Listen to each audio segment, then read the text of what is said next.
Hi there, you're listening to Unnatural Selection, the show about newsy type stuff and things. My name is George. My name is Tom. And my name is Adam. And with our powers combined, we are Unnatural Selection. Make sure you visit us at our salubrious home on the web, unnaturalshow.com. Is that lag, or are you just happy to see me? It's real Lagatha Christie over here. Real Lagatha Lockbrook. Ooh, how are we going, gentlemen? Oh, yeah. Not bad. Tom and I feel and look like we're the dustiest individuals that have ever rolled into a dust bowl in the world. I don't know why Tom got dragged into this. I was going to say, I thought I looked all right. Thank you very much. Well, you were saying, context, you were saying before the show. No. We all agree Tom looks like shit, okay? This morning I felt like a hungover piece of shit. I feel all right now. Okay, all right. Well, I still feel like a hungover piece of shit, so I'll exclude. I rescind my. What was the thing? I think that the defense minister said. She's like, I rescind my comment, and I will use myself in that example. So what you're saying, Tom, is that Adam in that instance was a lying cow, I think. More or less.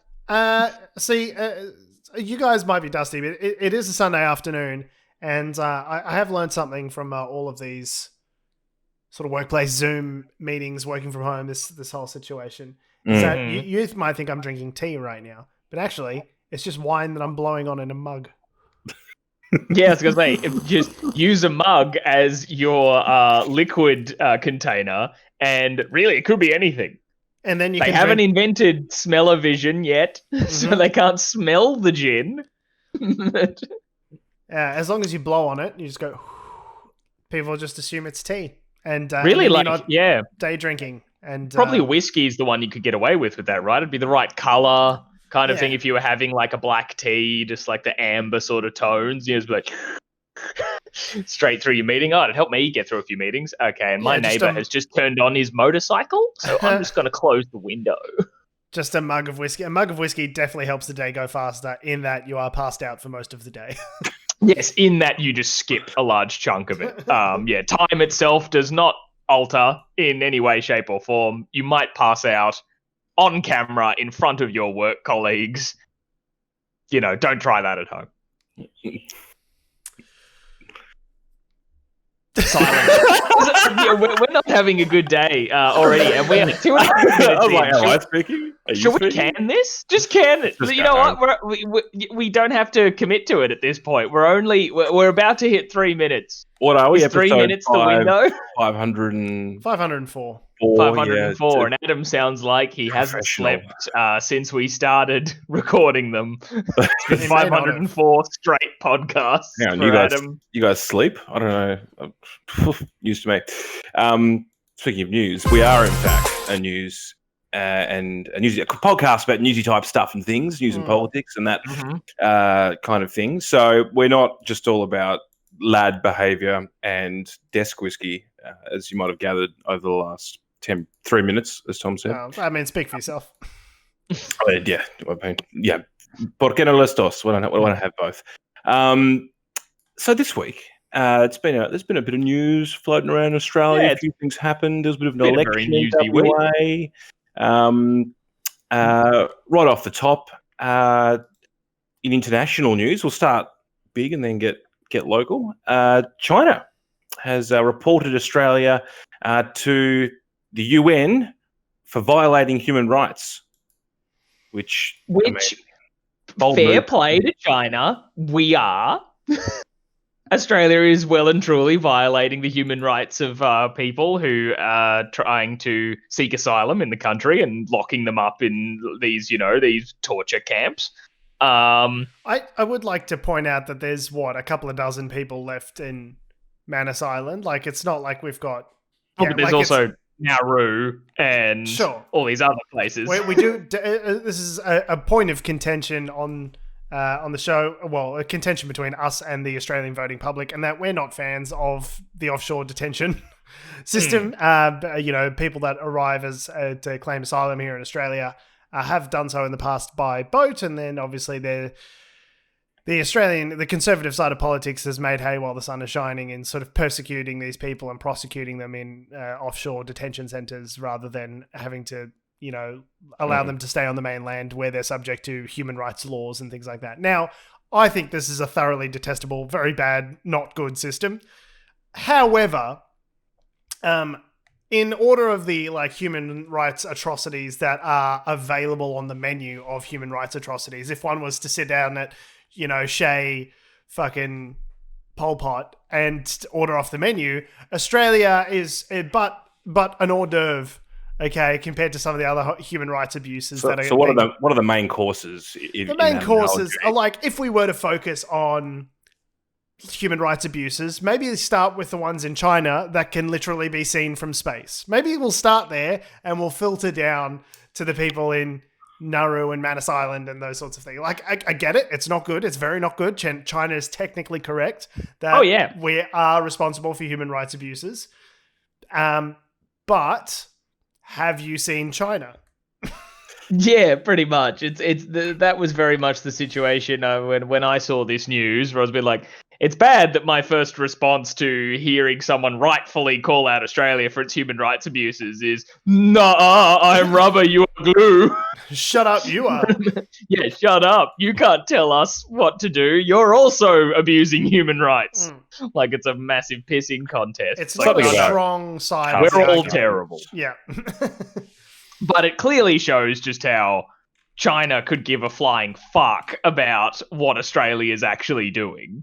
It's funny. They must have a department for petty grievances or something. The People's Republic for petty bullshit. And they're just like, okay. So hear this one out.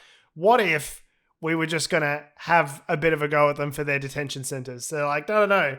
What are you doing, Lee? Obviously we can't do that. We've got the Uyghurs, a million people in. Yeah, okay. But no, the difference is... let's just fuck with them, right? Let's see what they say. I'm so drunk. We go, oh yeah, well obviously we've definitely got the people in detention, right? We go, yeah, they've been detained. They came here by boat. We whipped out the magical boat stopper and we put them in jail. The difference with China is that they would go... Patent pending on the boat stopper, by the way. Yes, we've registered it, but we're yet to see the results. Remember the magic boat stopper? We used to talk about that all the time. Yeah, it's a magical piece of policy. Now, but the thing is with China, if you said to them, hey, what about your Uyghurs and, other bits and pieces? So pretend I'm Xi Jinping and ask me about the Uyghurs. Hey, Xi. Infinite G. Hello. What about your Uyghurs? Uyghur? I barely know her. Okay. Let's just have a moment's silence for that joke. In all seriousness, that 1 million people do not exist, and you're not seeing what you're seeing. Who are you going to believe, me or your lion eyes? and that's the difference, is that they would deny that there are people there, obviously, but they're in job training centers, not re-education camps. Yeah. There's a concentration camp in that we get them to go there to concentrate on not being Muslims anymore. And that's sort of it's a huge example of the toothlessness of international organizations, because we can call them out as we are right now and as other governments have and be like, hey, these are concentration camps, you're effectively perpetuating a genocide, all this sort of stuff. And they can go, yeah, no, we're not, but it's like, prove it. We're like, we did. But you are. It's like, no, we're not, but it's like, no, that's all we had. Have you guys got anything? That's I've played my hand. All I could do was point it out to them, and they said nah, and that's it. I guess cool. All right, war's over. I'll go fuck myself. I guess I'll go fuck myself. Yeah. It's funny they did this because they have made comments about it previously. So this is like an extra actual policy maneuver on the world stage, as in China's calling out of Australia. Yeah. So definitely, their spokesman has definitely made some comments before.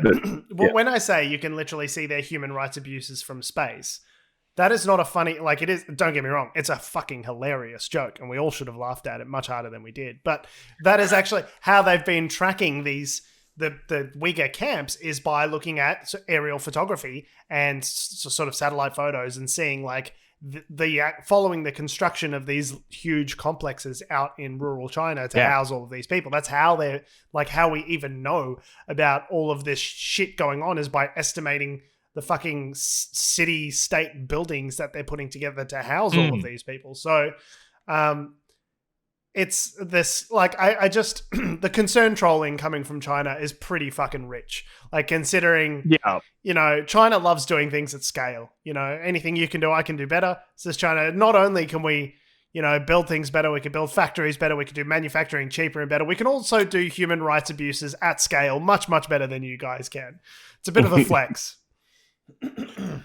Yes, so it just, you know, that was this week's reminder of everyone's garbage. We all kind of don't have a leg to stand on in moral high ground in a lot of different things, but also, But guys, there's good news this week, though. So don't worry about what China says. We're punching above our weight on the world stage because the former finance minister, Matthias Cormann, he has won the Olympics. Wow, the Olympics that didn't happen? Yep. No, his... although the way they're carrying on about it, you might think that he's won the Olympics. But no, he's become the new head of the Organisation for Economic Cooperation and Development, or the OECD, which apparently... a prestigious organisation. It is prestigious. Had either of you heard of it before this news came out? Yeah, I've heard the OECD referenced, and like we're coming last. Be like, who? We're coming last in OECD countries for internet connectivity. Like in that, in that kind of that's the extent to which I'm familiar with the OECD. Yeah, well, maybe Matthias can turn that around, George. There was a lot of commentary this week talking about how basically Matthias Cormann was sort of the Liberal Party. The government went to great sort of lengths to make sure that he was secured a nice, well-paying job doing something for Australia. Someone may have said that there were barrels in which pork was placed on the international stage. I don't know whether or not that's an exact analogy. It doesn't sound like something that this government would do. This is honestly pretty straight shooters, Adam. I don't know if you... If you've seen their track record. The taxpayer-funded Air Force jet for him to fly around and lobby other international leaders, that was just... It was a write-off. That's just the sort of thing that they would just do for anyone. Like if I said, serious. Hey, ScoMo, bro, how's it going? Hey. How are you, first of all? Great. Really stressed. But I'll probably just go to the rugby and drink a beer and it'll all be fine. Cool. Love the optics. Was just hoping, Matthias here, obviously. I was hoping for a high paid job, just at the expense of the government. I was just hoping you could just fly us around. Yep. Free of charge. Yep. Ideally, just for a couple of weeks. Just done. Don't worry about the optics. Don't worry about it. Great. Actually, it's not me, Matthias. It's it's me, George Tifos. Gotcha, bitch. Oh no! I just Mission Impossible style pull off my face. So Matthias, he beat I think it was someone from Europe as the front runner, Cecilia Malmström, who was Sweden's former EU Trade Commissioner. So Matthias somehow pulled out in front at the last minute and got the votes in enough to be the winner. And look, he is someone who Matthias's dad pulled out. Jesus Christ. Tom and I do not condone any of the comments George makes at any point in time ever. Oh, I've said worse. It's honestly, if you present any comments that I've made to me a couple of years down the track, there's a good chance that I won't stand by those either. So, free reign. Say whatever you want. So nothing means anything. We can fucking do what we want. So Matthias speaks 4 languages, I think. Born in Belgium, came to Australia in the 1990s and rose through the ranks of the Liberal Party, was Australia's finance minister and resigned to go and pork barrel his way to getting, or lobby. He's going to lobby everyone to get to the position where he is now. So he's also part of the reason why people don't like him is his track record on climate change is questionable. Lobbied hard for the removal of the emissions trading scheme that Labor set up back in the like 2010s, early 2010s. Yeah. So, he's basically said now, though, that was the old me, just like George, 5 years down the track. Can't hold anything that you previously said. Hold him to anything that he's previously said. He's now a new man, and climate change is one of his top priorities. So we'll see what happens. My voting record, they do nothing. And yes, he does sound a lot like Arnold Schwarzenegger. It's hilarious. But anyway, probably won't be around very much anymore because he'll be off in Europe somewhere doing economic things. Just living his best life, posting a lot on Instagram, subtweeting his ex. Oh yeah, just hanging out in Paris. Hashtag living my best life. Hashtag OECD. Well, congrats, Matthias. Thank God how that goes. The Australian government finally got an unemployed person a job. It's they job creation. One guy, one job, and they just need to do it like 4 million more times, and we'll be at full employment. Yeah, was this the amazing? What was it? The Job Maker program? Job Maker. Yeah, the trial run of Job Maker. I didn't make that up, right? Isn't that that's job phase inventor 3 of this new job marketing push that the government had? It legitimately job sounds seeker, job keeper, job maker, job seeker, job keeper, job maker, job eater, and now What becomes is it? a Dr. Seuss book. but not one of the bad. Not one of the Dr. Seuss racist books. ones. Yeah. Oh my God. I actually, this reminded me, I felt so uncomfortable recently. Like the day that news came out. Sorry, for if people listening, you don't know what we're talking about.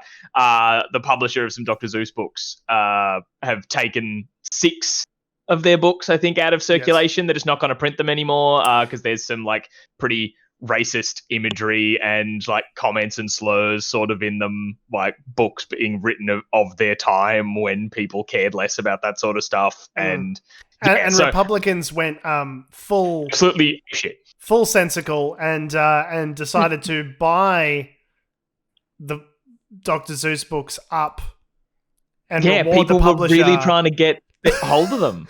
They were like, quick, we're going to get our Dr. Seuss books in before they're banned, before the libtards ban them. And it's like, no Democratic politicians were involved in this process. This was just a decision by the publisher not to publish these books anymore, which have some racist imagery in them. And your way of owning the libs is by giving those people who made the decision that you don't like more money, a bunch of money. Yeah, and also nothing's been banned. They're just not selling them anymore because a book burning. All the books that have been published still exist and will, they're not erasing anything. Tom, it's a slippery slope, though. It's a slippery slope. Oh yeah, all of a sudden, if you stop selling a product, it just means that it just disappears off your shelf. Bans. And I actually hadn't heard of the books in question. They were Dr. Seuss books I'd never heard of or read. So yeah, it's oh boy, ones. All right. Horton here's a Jew. Yeah, had some racism problems there. I did not know that about Dr. Seuss. I was very ignorant. Anyway, the day that happened, I had to go to a physio appointment. And while I was in the physio appointment and, in a medical situation, masked up for just COVID protocols and stuff. And the physio pointed out, he just looked at me and he was like, is that a Dr. Seuss face mask? Because I have... that my partner's mother made for my partner and I out of some fabric that they had of lots of Cat in the Hat imagery all over it. These really cute face masks. I really like it. And I was like, oh yeah, it's a Dr. Seuss one. And then it clicked and I was like, I've just been on a train all day in the day that everyone's talking about Dr. Seuss being racist and awful and people standing up for the libs are destroying whatever. And I'm just here I am just proudly emblazoned in Cat in the Hat imagery, and I was like, "Oh no, oh no!" And he just kind of gives you a wink and goes, "Right on, brother. I'll see you at the meeting."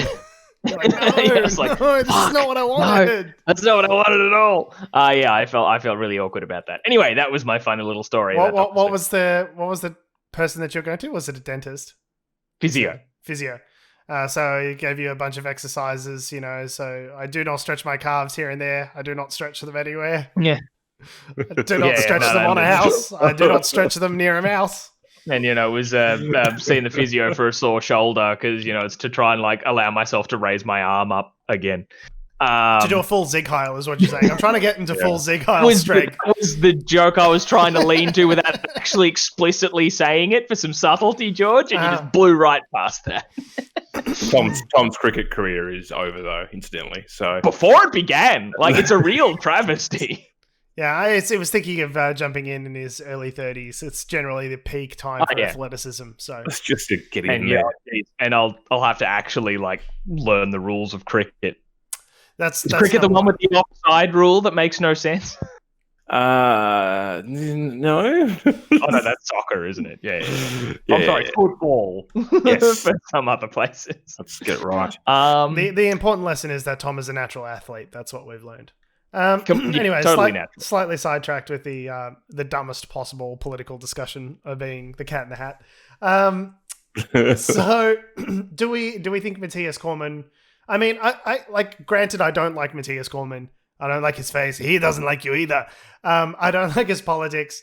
But like, is it good that an Australian is the head of this organization? Is that beneficial for us? Do you think? I don't think it makes a difference. Like, it means that people have to deal with an Australian, but like, I think it might be it'll be beneficial to Australia, but it depends what you consider beneficial to Australia, right? Like what Matthias Cormann's ex-colleagues will say is beneficial to Australia. We would all be like, no, that's fucking awful, you fucking idiot. Like climate change is real. But they would say, oh no, it's totally beneficial to Australia that we have 10 million more coal mines.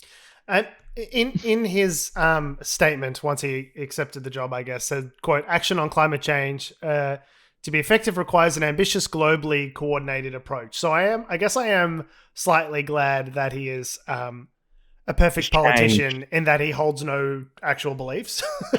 Like, he's just like, oh, it's advantageous for me to believe that climate change is a thing now that I'm head of the OECD. Great, that's what I'll believe. I'm like, okay, I suppose that's good that he has no scruples in this instance. He's just a conduit for the people's will, George. He's just a conduit a vessel. An empty vessel. With a blue tie. In theory, he can increase Australian influence and prestige on the world stage. People would go, oh, he's Australian. Okay, cool. Let's listen to Australian policies on certain things. But, I mean, it's really, I don't know, it's all sort of intangible, soft stuff, really, in terms of, like his ability to network and be able to set up relationships with people, whether or not any of that comes to fruition or is any use to you, me, and Tom as Australian taxpayers remains to be seen. You guys pay tax? I just got the genie out of the bottle. Oh shit! I should get on that. But look, as a taxpayer, Tom, because you definitely pay tax. Oh yeah, all day. Can't get enough of paying tax. I pay tax every week. Yeah. I love paying tax that much. He volunteers for extra tax. He goes, please, sir, can I have some more? Oh yeah. Well, you're going to come to me with a tax return, and I'm like, no, you keep it. Keep that shit. Keep the change. Buy yourself something nice. Don't spend it all at once. You can now buy yourself something nice because as a taxpayer, your money is now being spent on half-price flights. As the government tries to lure people to travel at home. Sorry, just a slight trick you into it. Slight correction on that, Adam. What they're trying to do is give their mates give money to their mates in the aviation industry. I think is what you'll find that they're actually doing. No. It was like jobs and growth, George. Mm-hmm. Jobs and growth and jobs. The old jobs and growth. Yes. But that's because the George is absolutely right in this scheme. Because when you hear government, is going to subsidize or like half price flights to certain locations, you think, oh, sick. Like, so I don't know. Do you apply like a grant? Like you say, I want to go from here to here. You make an application to the government transfers you 50% of the amount that's declared and blah, blah. Oh, no. They're just going to give money to the airlines. And then it's up to the airlines to lower the prices of the flights. It's just like JobKeeper, right? It's like, no, they don't just directly pay the employees. They're like, oh, no, business, here's the money. do with it what you want. It's trickling down, The thing Tom. It's is- trickling down my Oh, leg. That's trickling. it's just trickling. The thing that Yeah. I find like maddening about this policy, that nobody likes, by the way, is that it's like it doesn't even necessarily achieve the aim that it says that it's supposed to do. Like, if the point is to get people in places, spending money on accommodation, spending money on stuff, and then talk about the dollar multiplier. It's all about the dollar multiplier. All you got to do is get the pricks on the ground, and they'll spend $10 for every dollar that we put in. And it's like, okay, that's great, but like, there's lots of places that have accommodation that need traffic that aren't included as part of this scheme, and there doesn't seem to be any rhyme or reason beyond these places are marginal seats or winnable for the coalition as to why we're spending money there. And it doesn't do what it says it's going to do. They're going to give the airline money, and then the airline might just charge double for the tickets. Or, you know what I mean? So like, at the end of the day, okay, well, if half of they're it's subsidized, so we'll just make the tickets cost twice as much. Like, So the thanks so very the much, plane- government. The airlines work on a supply and demand thing. So basically, if there is large demand for a flight, they will probably still jack the price. Like, I mean, does that mean It's not called gonna, dynamic pricing, right? they're not You gonna have a change bunch the of price? demand, Is that how and it's you gonna can raise work? the prices. So maybe the ticket would have been $80 before, and now they're charging $150 and saying you get a half price ticket. Like, it doesn't really necessarily. Does that mean that, like, when they say anyone- there's a $60 ticket, like that $60 ticket is the same for the first person who buys a seat on the flight as well as the last person who buys a seat? Is that going to stay level? Like, as far as I'm aware, there's no restrictions around any of that sort of stuff. So it literally is just a case of like, hey, Alan Joyce, head of Qantas, do you want some money? And Alan Joyce goes, I would like some money. Thank you very much. And they go, great, here's a bunch of money. And we'll say we're helping the tourism sector. So let's get some context in here, because we tend to go off on tangents without actually explaining what happened. So JobKeeper is ending like very soon, like in the next week. Like in 2 weeks. Yeah. The airline industry have been a large part of, and tourism operators, et cetera, they've all been a large part of JobKeeper, right? Because they're benefiting from it. They're benefiting from it because they're, they're. I've said someone messaged me on Steam, and that's completely distracted me. Let's close that. Anyway, they're benefiting from it. So a lot of people, Labor, were like, why don't you just extend JobKeeper or increase JobSeeker or do something else to, at the ground level to help the people that need the jobs. Need it. Yeah. Right? The government's gone, no. We're a conservative government. We won't do that. Let's stimulate the economy. And in fairness, it is a $1.2 billion package. But again, the details on how it's going to work aren't particularly worked out. So they're giving a bunch of money to the airlines, and their routes like Gold Coast, Cairns, Whitsunday region, various areas of Tasmania. Kangaroo Island? Broome, Kangaroo Island, Merimbula, New South Wales, I think that is. Avalon, so you look Surf Coast, region. Great, we'll just pop on down to Geelong. sunny Geelong. Can't wait to go down to Geelong. Routes and the precise number of tickets will be driven by demand and are still being discussed with the airlines, but it's estimated there'll be an average of 46,000 half-price fares that are going to be offered each week. But then they've gone, and so since the policy was initially announced, everyone called it a lemon, and just being like, nobody likes this. Like, Alan Joyce is the only person that likes this. And, you had Peter Dutton on with Karl Stefanovic the other day, and he goes, it's kind of a bit of a lemon. Like, it's not really, people don't really like the policy. And Peter Dutton goes, what sort of Queenslander are you, Karl? It's just quite shitty about it. Like, people don't like this policy because it's not it's not targeted. For all their talk tracks of saying all of their policies are targeted, modest, and scalable. Like, Michael McCormack on Insiders this morning was just like a total just ate shit. Like, and that's like a David Spears thing of like, whenever he asks politicians questions, they just naturally shit themselves. But like, when he was asking him like, okay, so why did you add Hobart and stuff to the list? And like, some agency added him to the list after we announced the policy. And he's like, okay, so does the pot of money increase then? Now that you're adding all these new places, like, could other places conceivably be added? He goes, we'll revise it as we always have. and it's like, so is that yes? You're putting new money in or not? It's like it was just an absolute bloodbath. Like. I've got to watch that. That's Insiders, was it? Insiders from this morning. It was, and David Spears.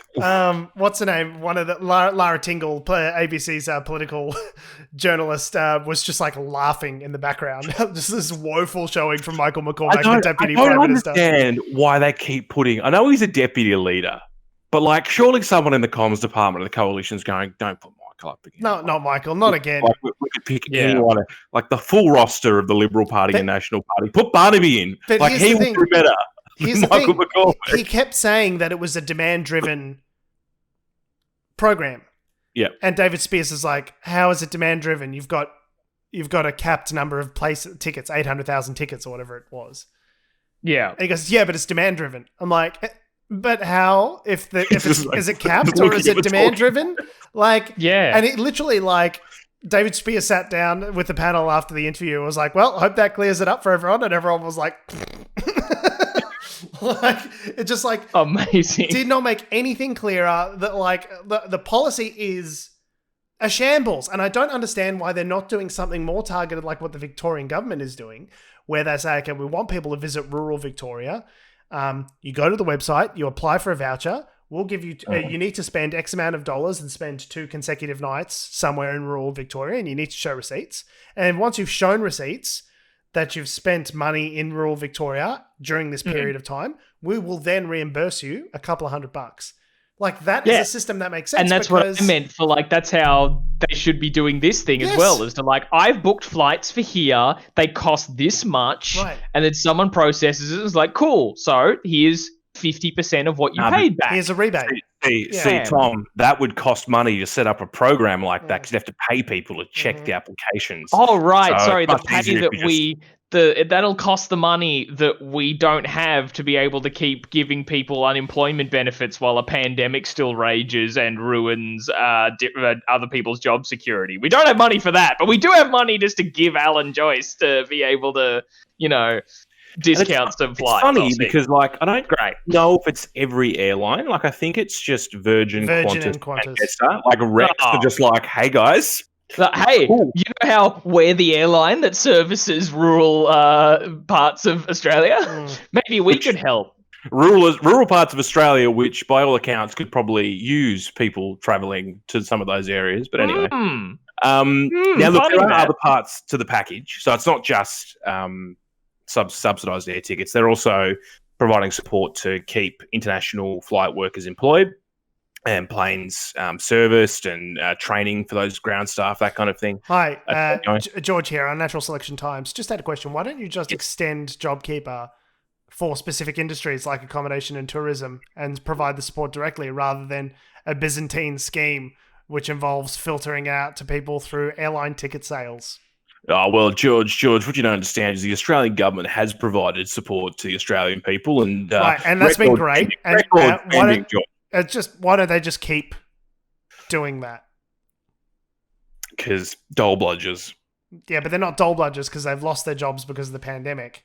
Something. So if the pandemic goes away, they'll get their jobs back. They're not dole bludgers. Yeah. We just need to support them until that. Yeah. How good's Australia? Don't get me wrong, Australia's great. I do love Australia. I'm just wondering why this plan makes no sense whatsoever. And you guys, you got to look at where they announced the package. They literally did it on a fucking air tarmac. They literally, as a bunch of blokes sitting in front of a Qantas plane going, "How fucking good is it? We need, planes in the air and we need boots on the ground. We need people going to fucking Merimbula and all the other marginal seats." Do we need planes in the air or boots on the ground? Like, planes hang on. in the air, delivering boots on the ground. Tom, I don't mix metaphors, okay? I only mix drinks. Hey, look, there are some Labor held seats, but they're marginal ones. There's one safe Labor seat, which is Corio. And I wonder if they did put that in there for like plausible deniability, and they're like, "Oh yeah, the rest of them are all in marginal or winnable seats for the LNP, and one safe Labor seat, which definitely was intended to be there the entire time." Now that could just be happening. Now, look, the other thing is like some of these, like in like the Tasmanian one, like that's a Liberal state government. I think Queensland's Labor, but it's kind of here's the other key part of the problem we're in the middle of a pandemic. They're encouraging everyone to travel.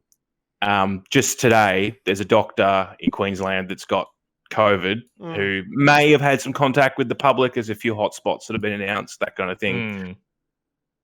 Palaszczuk, and we'll get to WA in a second, but WA, those kind of states, they're ready to just, Tasmania, they'll just shut the border again if they need to.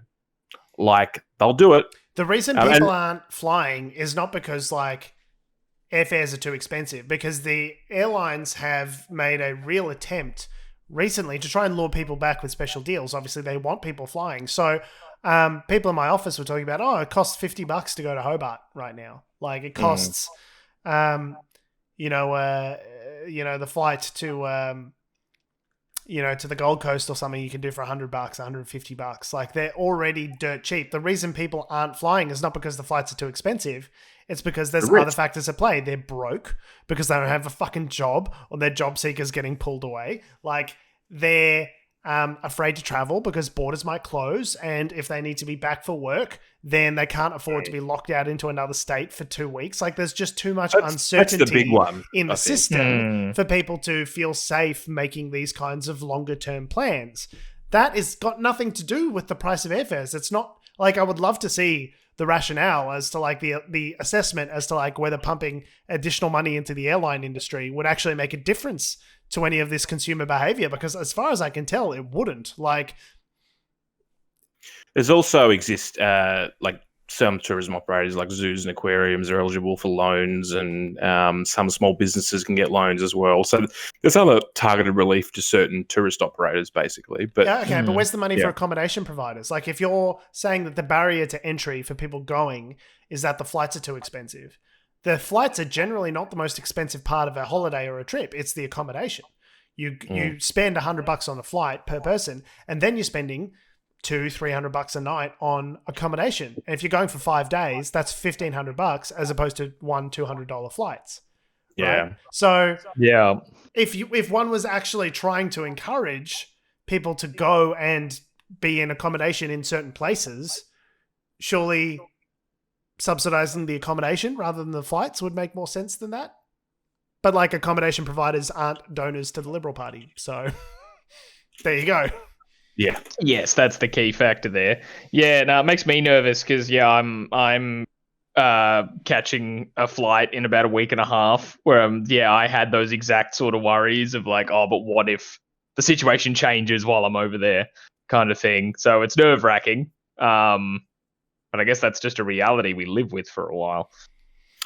Yeah. So look, it'll be interesting to see. I mean, it's hard to measure the success of some of these things as well.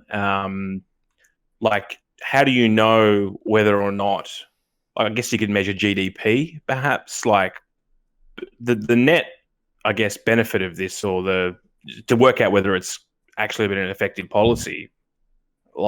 You could probably calculate it a number of different ways and, carry the two over and all that kind of stuff to make it look like it. Don't worry. No matter what the assessment is, the LNP government will have declared it a success regardless. They'll find the metrics. Whatever the metrics are that show it as having been a successful policy, they will find them. They'll create them.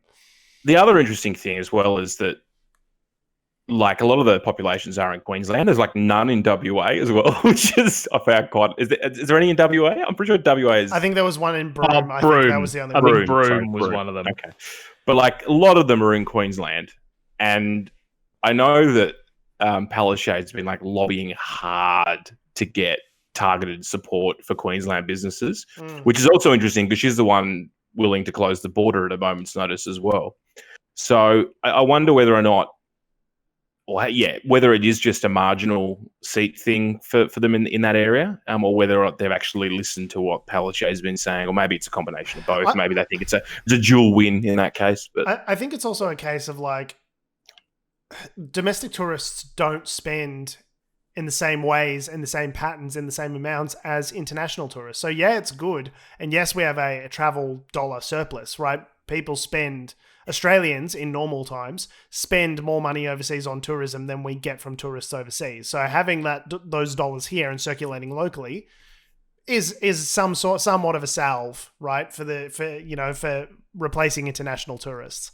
But they don't spend the same dollars in the same way in the same places. I don't think having domestic tourists here in Australia is necessarily going to be the cure-all that everyone seems to think it is. Like, yes, it'll be good to have people going to these, but if you've been to the Great Barrier Reef before, you're not going to be doing the tours. You're not going to be doing this and that. You might go and have a beach holiday for a week, but are you really spending the same money, the same kind of money on the same things? Australians just sit Probably on the beach not.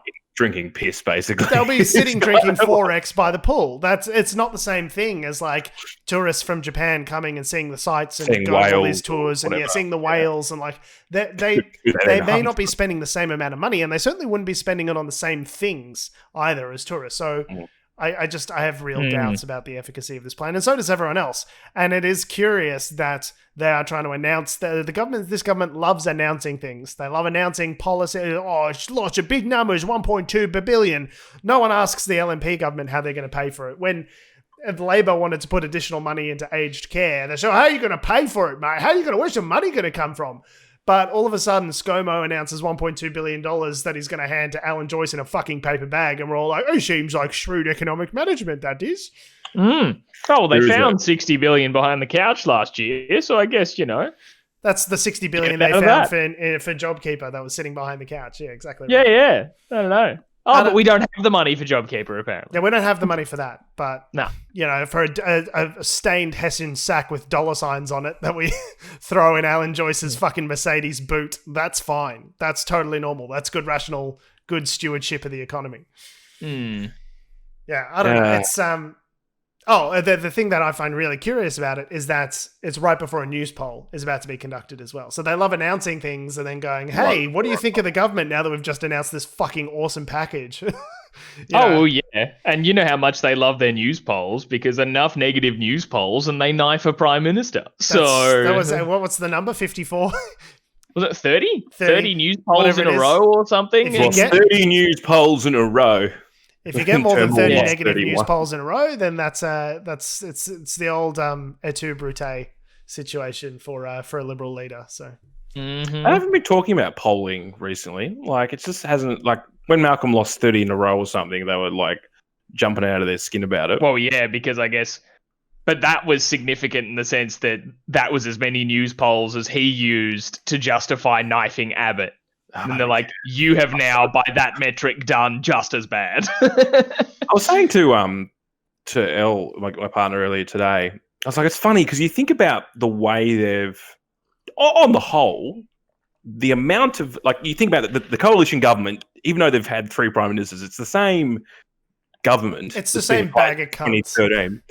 Yeah. But in 2013, 2014, 2015, the Abbott Joe Hockey administration was like uber conservative. Like they got elected on uber conservatism, right? Like, we're spending too much, cut the spending, cut this, cut the fat, cut the fat, cut the fat. Meanwhile, the deficit is now the debt is now 7 times larger than it was under Kevin Rudd. Former Labor Prime Minister Kevin Rudd was doing a speech just recently. He holds up a News Corp paper from X amount of years ago when he was Prime Minister, saying the debt bomb that Australia can't afford. He goes, by the way, the debt is 7 times larger now under the Liberal government than it was when this headline was written. Like, yeah, they don't give a fuck. They don't care that they're hypocrites. Well, it's not as much the hypocrites, but the policies they're using are centrist policies. They're spending lots of money. They're probably doing it differently to a Labor government would. So they're trying to give it direct to business, trickle it down, all that kind of stuff. But it's interesting because, like, you think about whether or not this would have, like, Tony Abbott and Joe Hockey would like be looking at this like rolling over in their graves, because they're not graves, but they're alive. But they're political graves. Political graves. Well, and they don't have a the choice. opposites This is the are thing. interesting. Yeah. They haven't had a choice but to do something, more radical, right? You need the Keynesian economic. Turns out it works. Well, yeah, it turns out when you're in the midst of a global pandemic / economic crisis, giving people money when they haven't got any money is kind of a good solution to that. And there's no way around that. Like, they got dragged by, union boss Sally McManus from the ACTU, I think, Yeah, I think so, kicking and yeah. screaming to the JobKeeper program. If you look at the coverage, like 2 weeks before it's announced, they're like, absolutely not, Australia won't do a wage subsidy. That's for those fucking socialists over in Britain. And then they're like, oh, we've done the numbers, and Sally McManus has dragged us kicking and screaming over to the sensible point of view that won't put a fucking bullet in the head of this economy. Wage subsidy. How does that sound, guys? Can we get a fucking pat on the back for that wage subsidy that we definitely wanted? Whilst, fucking look at the budget that Hockey and Abbott and all that announced in 2014 that was all like, poor people don't drive! The comparisons between, that's my point, is even though we're bagging the implementation of this policy, the amount of money they're spending and just the fact they're willing to spend it at all compared to it's the same members of parliament mostly that are sitting there, like, they don't have a choice. Staggering. It's not because they're fucking great blokes and they've come around. Like, it's because they don't have a choice. What else are they going to do? They are meant to be the party of, business and sort of good economic stewards and all this sort of stuff. You can't very well say like, well, we'll just let the fucking economy burn. Like, you need to do something. And yeah, I do wish it was more targeted to people on the lower end of the income spectrum. I don't think we need more tax cuts and business write-offs. And if you look at the economic modeling, tax cuts are one of the least effective forms of stimulus that you can perpetuate. What works best is sending money to people who don't have money. Like, because like people who doing in the benefit US. from those tax cuts will just save that money generally. if you're earning 150 grand a year and you have an extra 10 grand after a tax cut, your behavior does not change at all. You might be great. I've got some extra money. Yeah, Great. you might chuck that in savings or an investment, whilst people on the lower end will buy groceries that week. Right. They'll all be those able sorts to of things. pay for their rent.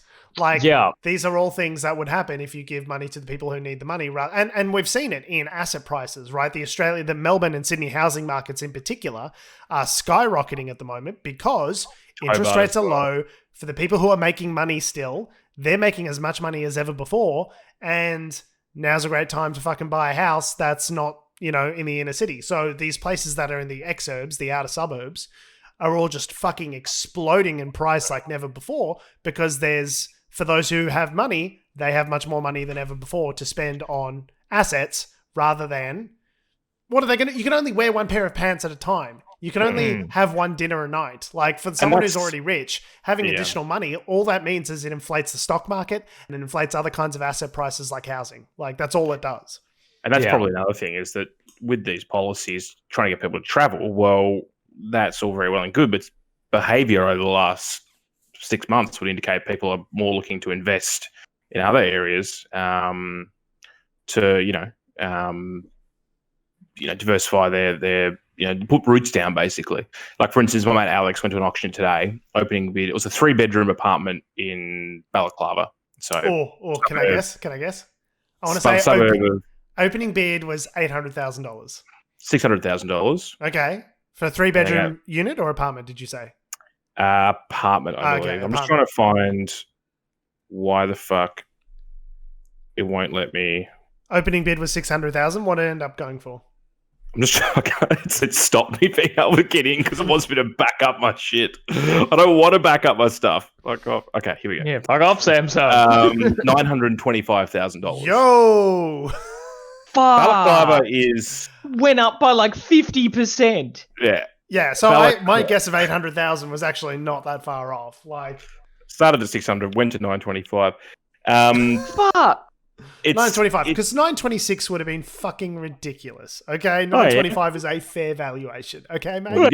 It's close to a mil. Meanwhile, Was it? Yeah. Bitcoin is up to fucking like crazy highs of $78,000 a Bitcoin Australian, like unprecedented record highs. Tripling from where it was just 6 months ago. Like, there's like this. What this proves to me is that there is money sloshing around. It's just not in the right places that actually makes a difference to people who are at the bottom.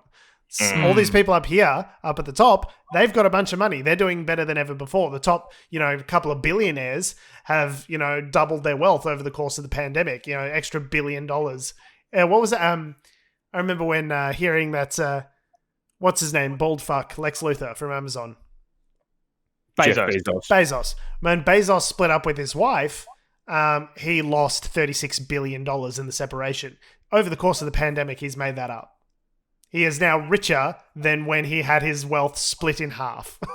And created like the world's richest woman, I Yes. thought as well at the same time, right? Like she just became that. Yeah, she In that became instant. the world's most successful female investor at having divested from Jeff Bezos at the time that she did at $36 And billion. then he's earned back. So effectively, that divorce just created a billionaire. Yeah. And then he just, it's like All we need in this world is more single-celled billionaires. organisms duplicating.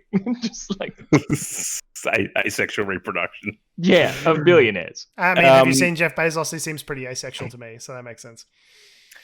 So, look, we're running out of time, but let's probably the last story of the week. And we spoke about WA before, and Mark McGowan's willingness to shut the border at a moment's notice. And turns out- apparently, Western Australians fucking love that about him Love because it. they elected him in a Fleetwood Mac level landslide. It It was I a get bloodbath. older, children get older, the landslide took me down. Absolute bloodbath. Oh my god, what remains of the Liberal Party can literally fit in a fucking canoe in Western Australia. It is an absolute bloodbath. the Nationals are now the opposition. Yeah. I think even the Nationals leader was like, I guess I'm the opposition. Does I that guess I'm the make me- opposition. I'm the opposition now. It's good though because for the first time the Liberal Party has obtained gender parity for the first time ever. It's now fully 50% male and female because there's only 2 seats. One of them's a man, one of them's a woman. They are now for the first time at gender parity, so that's good. It's amazing Yeah. though that they, and I mean, it obviously is due to the fact that the way he's handled the pandemic. I think people have just loved the fact Western Australia's had pretty good freedoms, like in terms of throughout they haven't been, we locked down once, I think, nationally when we did it, but since then they've been able to go about their business and sort of do their things Largely with through relative. good management and border Yeah. closures and all that sorts of stuff. They've done really well at protecting their rural communities, Aboriginal communities, and things like that as well. Mm. And Mark McGowan has just been a really good communicator, and people really like him. He was, it's like in my lifetime, I've never seen a left government sweep the fucking Nah. table like this. Like this is completely unprecedented. Hmm. I don't know if this is like the biggest sweep in WA history. Like, So the Liberal leader lost his seat, yes. and it was like, I guess I'm going to have to concede the leadership. And Oh, we'll but this do a- this was the guy though who also like 2 weeks out was like, I'm not gonna win. Yeah. I'm practically conceding now. Yeah, so this is Zach. He only took Kick took up. over it. Yeah, like Well, this is the thing. 16 He's- weeks ago or He's something. 34 or something. I remembered hearing today. I was like, oh, they sent this guy in there as a fucking sacrificial lamb. There's no way. They were just like, hey, if you could just save some of the furniture, that'd be a fucking win as far as we're concerned. Like, we know it's going to be a bloodbath. I don't think anyone really thought it would be this level of bloodbath. Like, because over the last 2 election cycles, the previous WA government, there was like a 12% swing to Labor. And then this election cycle was like 13.1% swing again further to Labor. So it's like over the last 2 election cycles, 1 out of every 4 Western Australians has switched their vote from LNP or National to Crazy. Labor. Like, Yeah. which is fucking crazy to think about. It's totally unprecedented. Like, I can't, like, between the coalition, the Libs and the Nats can share a fucking Toyota Corolla. Like, they could carpool in one car to the fucking there's- party there's meetings. 6 of them, Like, so you could put one in the boot. Put one in the You boot. need a of the minivan. Toyota Corolla.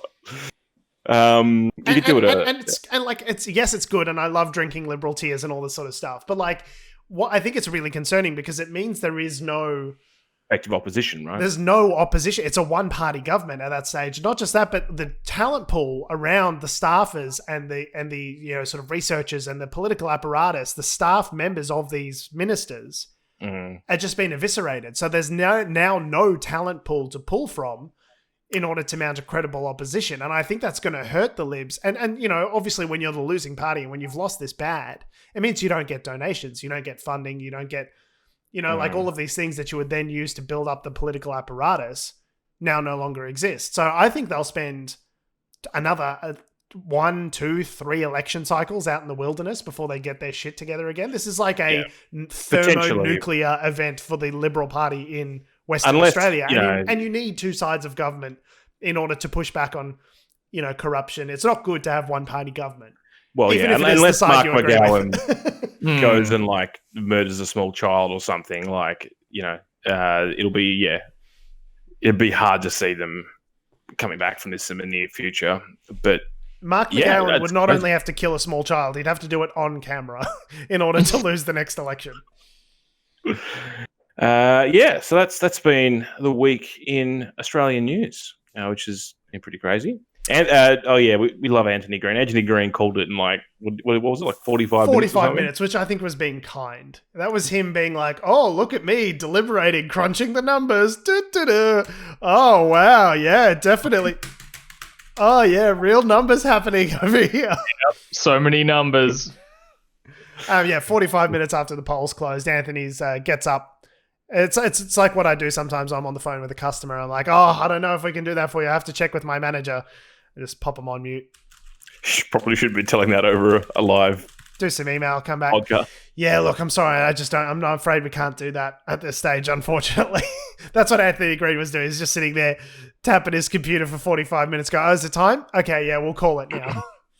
Well, the ABC wrote into his contract that he has to do at least an hour's worth of analysis on live TV. So people had settled in for an evening of Anthony. We it's in his contract that we need at least an hour of patter from him and going onto the big screen and talking about big boxes, fumbling with the board, little boxes, playing with the big touch screen. Yeah, that's what the people pay for. That's what they expect, Adam. You've got to give the people what they want, and what they need is Anthony Green accidentally selecting Tennessee when he meant to select Minnesota or whatever it may be. Indeed. What do we think this means for federal labor? Western Australia notoriously has a habit of ticket splitting where they'll vote for a Labor government, for example, at the state level, but then not necessarily translate all of those votes to Labor on a federal level. Do you think if you were Scott Morrison, how much like Engadine Maccas would it be in that? How badly are you shitting your pants? Oh, it's too early to tell. When's the next election? Next year? I mean, we don't know, but yeah, presumably sometime in the next year or so. I just think we've got really short memories, and it's impossible to say what something means now for an election that's going to happen in, I reckon, a year and a bit, because the ground will have shifted by then, and people will have forgotten the sex scandals. People will have forgotten the bushfire crisis. People will have forgotten, how much they like Mark McGowan now. When in 3 months something else happens and that throws everything out. So I reckon Scott Morrison will be pretty chuffed about it. There might be Liberal Party power brokers that are freaking out, but I don't think. I think if you're in power and you are the incumbent, you're probably okay with it. How about you, Tom? Were you enjoying drinking some Liberal tears this weekend? Oh, I mean, it's always amazing to see when you're just like, oh, look at them just getting absolutely rolled.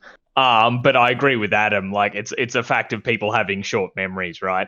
Not so much short memories, but also that the time between now and when the next election is, that's enough time for either the Liberals to have done something popular amongst their voter base, or for a scandal for Labor to be exploited, or all that sort of stuff. There's enough time in there for then people to just flip on how they feel about it, because we think very short term as voters, I find, just generally.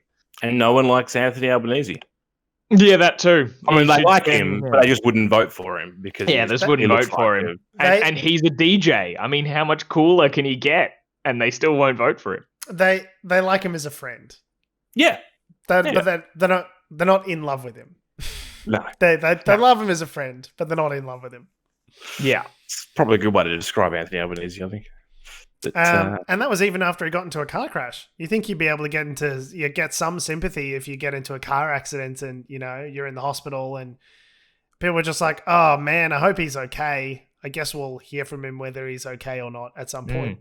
That seemed fuck, to we be the didn't- coverage. It was a bit like, Didn't even mention what happened to Dan Andrews this past week. yeah, Dan Andrews, Um, slipped down some slippery stairs and fractured his spine. So Or was he pushed?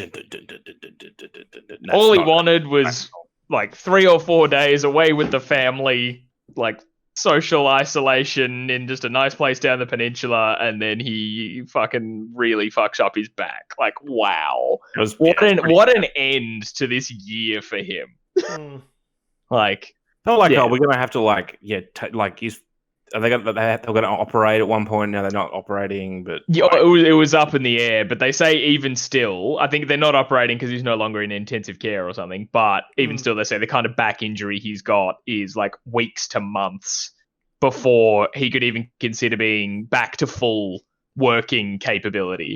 Because fuck, like it's whether or not you have to relearn to walk. Like how bad was it hit? We just don't know those sorts of details. he's in a brace, I think, at the maybe moment. the Well, six, yeah, because the $6 million premier. We can rebuild him. We have the technology. Well, the Victorian Deputy Premier is no, some someone- guy. James Merlino, I think it was. James Merlino, Yeah. and he Merlino. He, in a lot of the press conferences he had to step in on, was a bit sort of like, I don't think he was ready for it. I mean, I think he took it pretty well, but like it was like, you Wow, could see- hasn't he been watching his boss the past year? he had to step in to do like an Indigenous event, I think, like last minute. Like Daniel, I think Andrews was meant to go on his way, was meant to be on He was his way on his to way it. there to do it. Yeah. And then so he's just like, I guess I'm here, guys. Woman jacket, guys. What's up? It's me, James. Really, definitely briefed on this and will make Yeah. only culturally appropriate statements from now on. Yes. Oh, and also Oprah might have brought down the British monarchy, but we don't have time to get into that. We don't, I mean, it's, who knows? Well, That's a whole kettle of fish. Oh man, what an interview! Also, Married Wow. at First Sight is back. So there's all equally important things happening all across the world, which we don't have time to discuss.